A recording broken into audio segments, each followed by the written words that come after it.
Saudara, dampak COVID-19 melanda Aceh berimbas pada daya beli masyarakat yang mengalami penurunan drastis.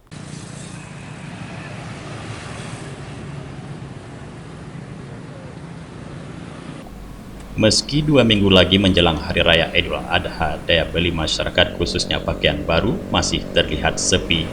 Hal tersebut seperti terpantau pada salah satu penjual pakaian yang memajangkan barang dagangannya pada sebuah lapak yang berada di kawasan pinggir Jalan Soekarno-Hatta, Lambaru, Kecamatan Inginjaya, Kabupaten Aceh Besar. Berbeda dengan tahun-tahun sebelumnya, yang mana saat menjelang Lebaran seperti ini, biasanya pedagang pakaian sudah mulai diserbu para pembeli yang akan memburu pakaian barunya untuk dipakai pada saat Lebaran tiba.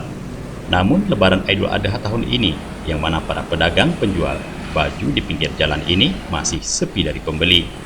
Seorang pedagang pakaian Muzamir mengatakan, hal tersebut disebabkan karena dampak dari COVID-19 yang masih melanda Provinsi Aceh, sehingga membuat daya beli masyarakat menurun, hingga membuat pendapatan para pedagang pakaian pun ikut menurun drastis.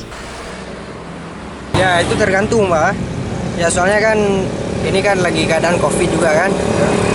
Kalau biasanya kalau mau Lebaran, ya agak menaik lah pembelinya kan.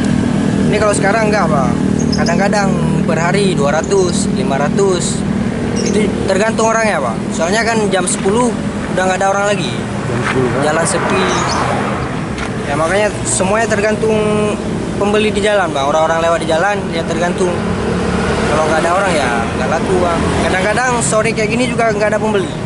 Kalau dibandingkan tahun-tahun yang lalu, perbedaannya jauh banget, Bang.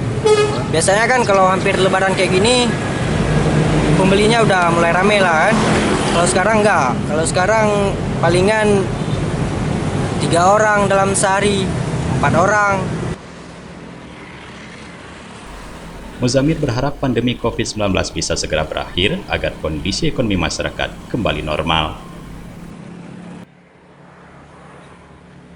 Dari Aceh Besar, Tim Liputan Aceh TV melaporkan.